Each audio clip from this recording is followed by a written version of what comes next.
Hello, welcome to The Buzz. My name is Susie Lytle, and on this episode, we'll get you ready for the changing seasons as nature prepares in many ways. We'll visit our local squirrels as they're busy hiding acorns to get ready for winter. And they're not the only ones acting fast looking for food. Our pollinators are visiting the last of the season's flowers in the colorful prairies. While we stop and smell the flowers, we'll also see the wonderful webs that are often found nearby. So let's get a little nutty on this episode of The Buzz.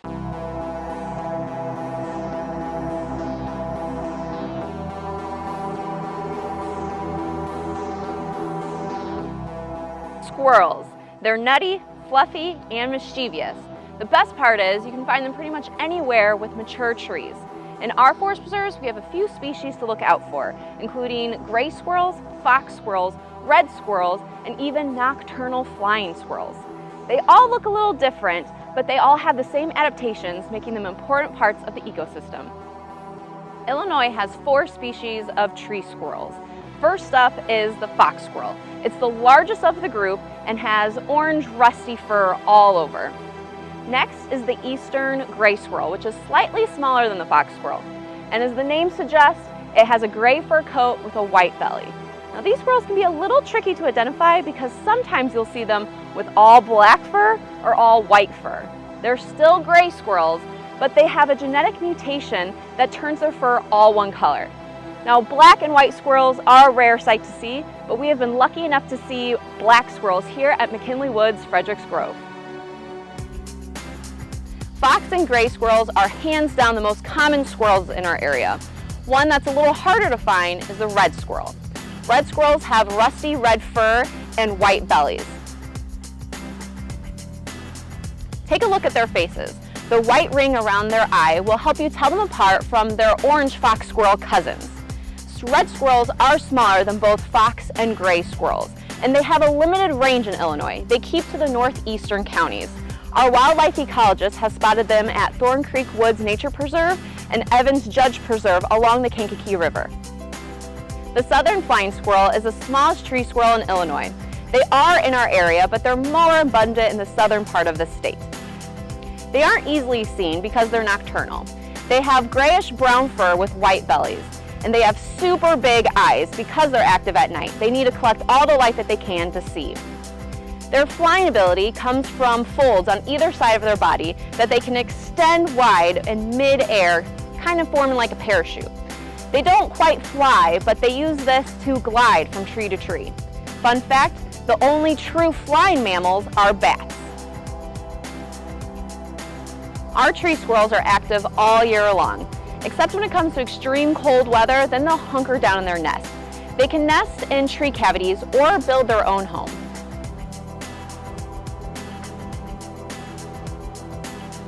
Their nests are called drays, and they're basically a big ball of leaves and sticks.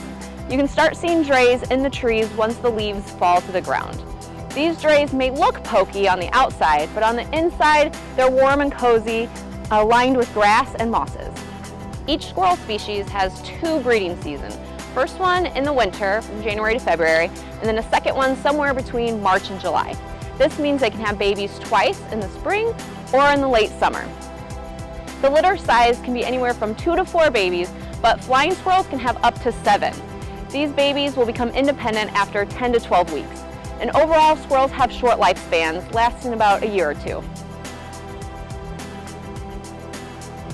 Life isn't all fun and games for squirrels. They do have predators looking for them as a tasty meal. They have to be on the lookout for coyotes, foxes, red-tailed hawks, and owls. Even our own pets like cats and dogs can attack them. But luckily, squirrels have special adaptations to keep them safe. One method is to sound an alarm call to warn the predator it's been spotted and to warn nearby squirrels. Then the squirrels can activate camouflage, so they'll stay completely still in the shadows or on tree bark. If they have been spotted, then they can look intimidating by standing upright with tails stretched high. If all else fails, then squirrels can run! They can clock 20 miles per hour, making them experts at fleeing a bad situation. One of the most well-known facts about squirrels is that they love acorns. Even though they mostly eat nuts and seeds, they really are omnivores. For example, gray squirrels are known to eat insects, bird eggs, and even frogs. In the fall, squirrels have to store up food for the winter.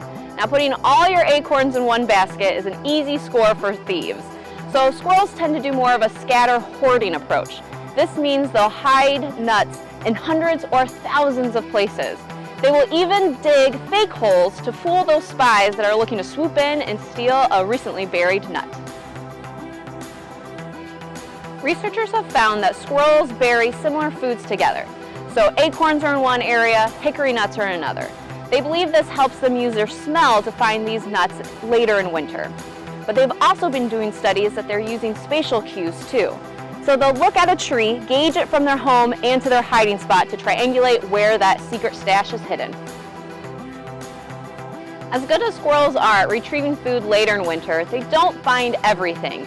This is good for nature because what gets left behind becomes new growth of trees and plant life. These new plants provide shelter and food for future squirrels and other animals. For any of my bird watching fans out there, I know squirrels may not bring the most cute and friendly feelings. Squirrels love to outsmart our bird feeders, eating all the food before the birds even have a chance. Trust me, we've had tons of battles over the years, but we've come up with a few tips. Place baffles on the poles or above the feeder to protect it from squirrels.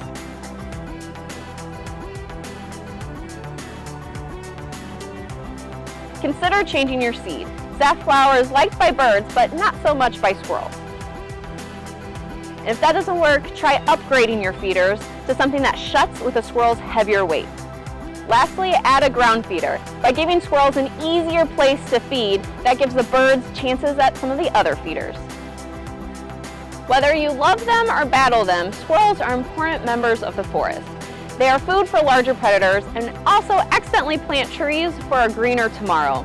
When you're out exploring, see if you can find all 4 species of squirrels. And if you want to become more official, become a citizen scientist by reporting your squirrely observations to projectsquirrel.org. And don't be shy, share your squirrel neighbors with us on our Will County Wildlife Facebook group.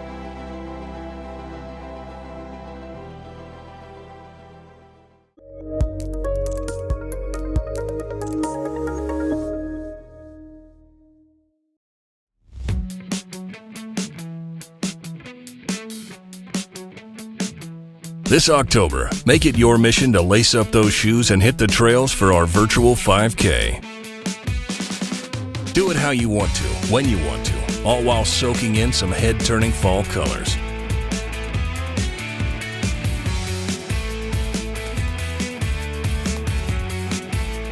Whether you run like a pro or like Phoebe from Friends, we don't judge.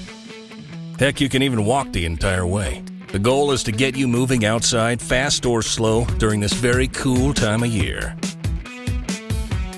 The fresh fall air will do a body good. Track your 5K on a running app, then head to reconnectwithnature.org and submit your run. The first 100 people to upload their completed run get a free Harvest Hustle t-shirt, which you may or may not choose to wear on your future runs. Even if you don't consider yourself an avid runner, embrace the changing seasons to make a positive change for yourself. To learn more about Harvest Hustle and start mapping your next adventure, visit reconnectwithnature.org.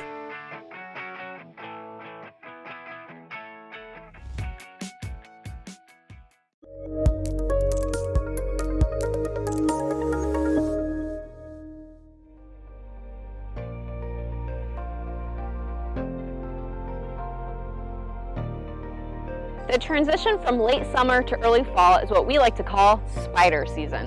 Whether you're hiking in the woods or in the open prairie, you're sure to see big, beautiful webs. Yes, at any time of year you can probably see spiders, but by August and September, these spiders are fully grown, ready to show off their web masterpieces. The spiders that make the most intricate webs are called orb weavers. There are many different species of orb weavers in our preserves, but one of the most common is the yellow garden spider.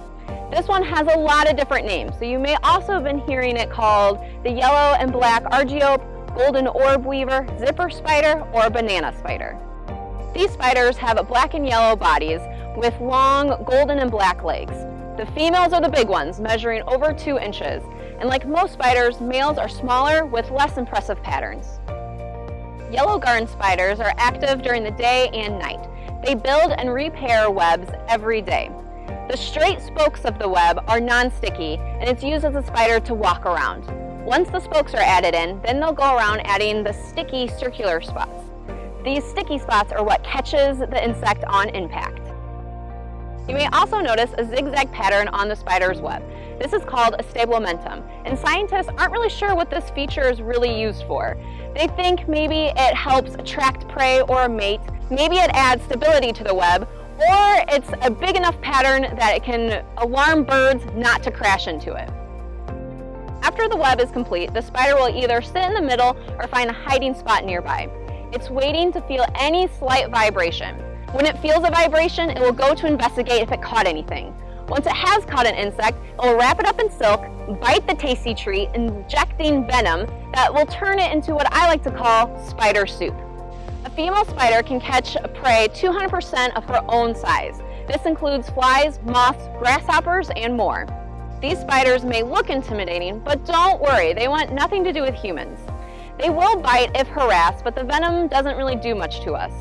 Scientists are actually studying their webs and venom to help with building materials and neurosciences. Plus, they are important to the grasshopper population, keeping their numbers in check. So next time you're out in the preserves, keep your eyes open for this beautiful and helpful spider.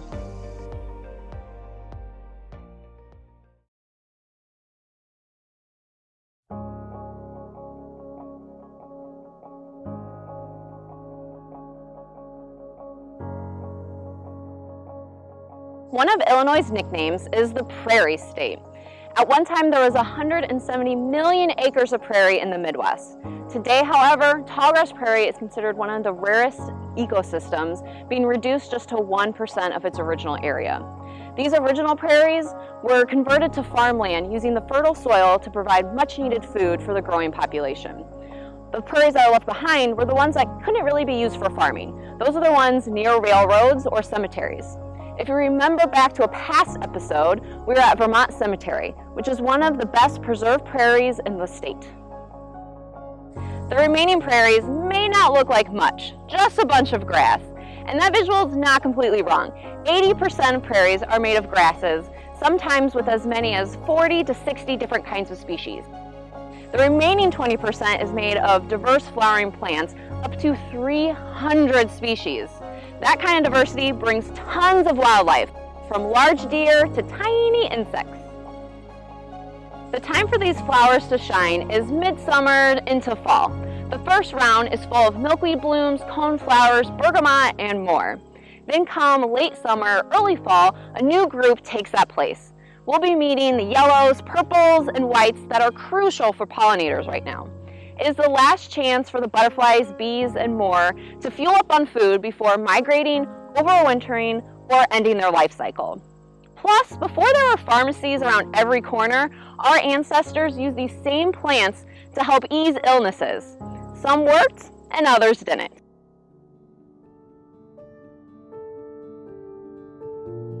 Many of the flowers we're going to see today are part of the Asteraceae family, consisting of asters, daisies, sunflowers, and goldenrods. The important thing to note about these are that they're not your typical flowers. So these flowers are called composite flowers. So if we look at this flower, it's not actually just one flower. Each petal is its own individual flower. And the center part, that's made up of tiny flowers too. The center part is called a disc flower, and these little petals are called ray flowers. That whole part is called a flower head.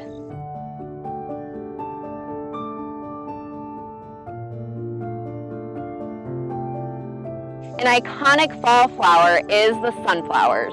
Sure, you can go to a sunflower farm and see endless picturesque views, but did you know that we have 70 native species of sunflowers right in our own wild prairies? They can hybridize and be a little hard to ID, but one of the most common species is sawtooth sunflower. This sunflower can grow up to 12 feet if it's growing on its own. Generally, when it grows into colonies, it can grow up to 5 feet.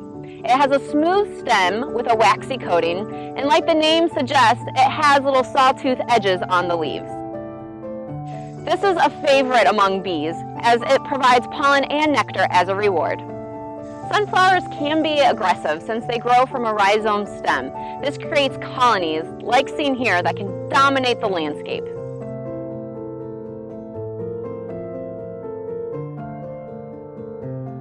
There are many different kinds of asters in our forest preserves, both in the woodlands and the prairies.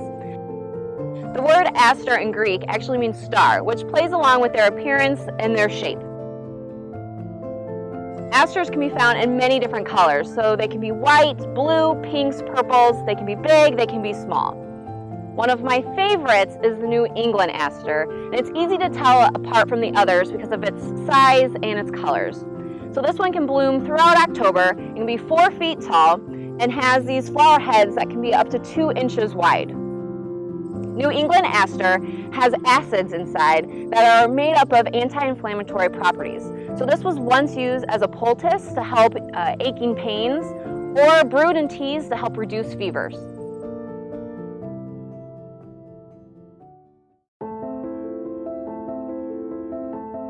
Goldenrod's yellow blooms are one of my signs that summer is coming to a close. There's a lot of different species of goldenrods found along roadsides, forests, and prairies. They sometimes get blamed for seasonal allergies, but that blame should be put on ragweed. Ragweed has airborne pollen that relies on the wind to spread it around to complete pollination. Goldenrod, however, has sticky pollen that stays inside the flower. It relies on bees and butterflies to do the pollination and get it spread from plant to plant. Goldenrods don't only benefit the pollinators, but also leaf-eating insects, like a variety of moth caterpillars and beetles. And there's one fly that depends on goldenrod to complete its life cycle. It's called the goldenrod gall fly. The adult fly lays its eggs in the goldenrod stem. An egg hatches and the little larva starts eating inside the stem. The goldenrod reacts by sending in more cell production around that eating area. This forms a gall. Sometimes you won't notice it right away. It takes a few weeks and along the seasons to get bigger and bigger and bigger, eventually becoming the size of a ping pong ball. Usually there's 1 gall per plant. This 1 gall doesn't hurt the plant. This little insect will stay in that ball all winter and then come next spring will emerge as a new adult. But sometimes it doesn't survive the entire time. You'll see these galls can be almost pecked out into this little hole, and that means a woodpecker has made that little fly larva a tasty snack.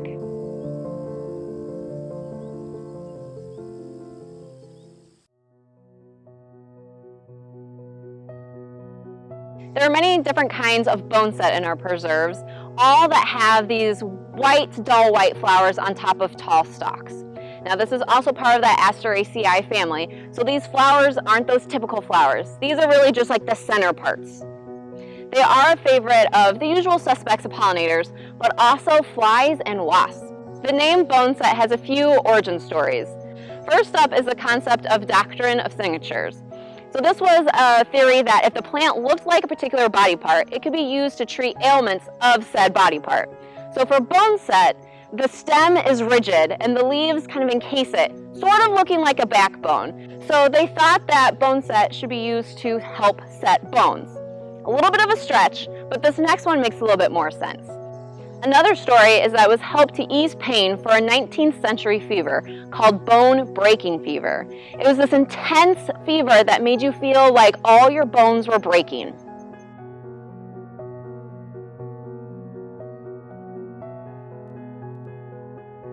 This plant may not look the most inviting with its spiny and hairy exterior.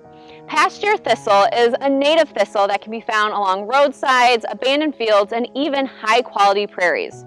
What sets it apart from non-native thistles is the underside of their leaves. They are covered with tiny little white hairs. This thistle is a favorite among butterflies and bees, and personally, every time I see it in bloom, there's a monarch nearby. And the American goldfinch likes eating the seeds of this thistle and taking the little fluffs to put in its nest.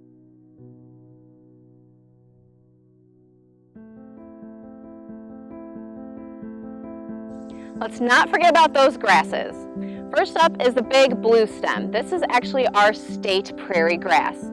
Big blue stem can reach 8 feet tall and in the summer can look bluish green as it sways in the wind.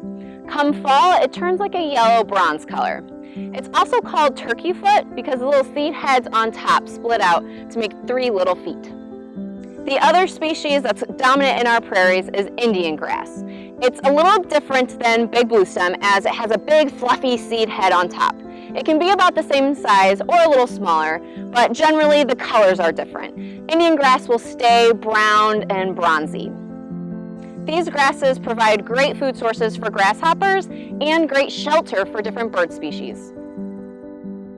The next stage for these flowers is to become seeds.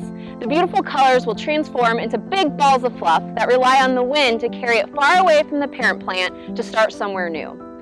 The Forest Preserve will sometimes collect these seeds to use in future restoration efforts.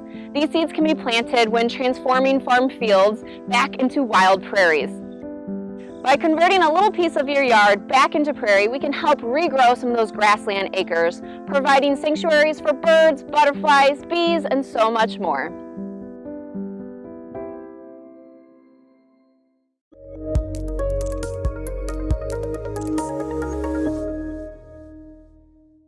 Thanks for joining us as we looked at sticky webs, showy flowers, and adorable squirrels. Make sure you take advantage of the changing seasons by getting outside and seeing this action in real life. You can participate in our popular Woods Walk program or join us for a hike. Check out our website at reconnectwithnature.org to see when the fall color hikes, bird hikes, and other hikes are coming up. I hope to see you at a program, but until then, I'll see you next time on The Buzz.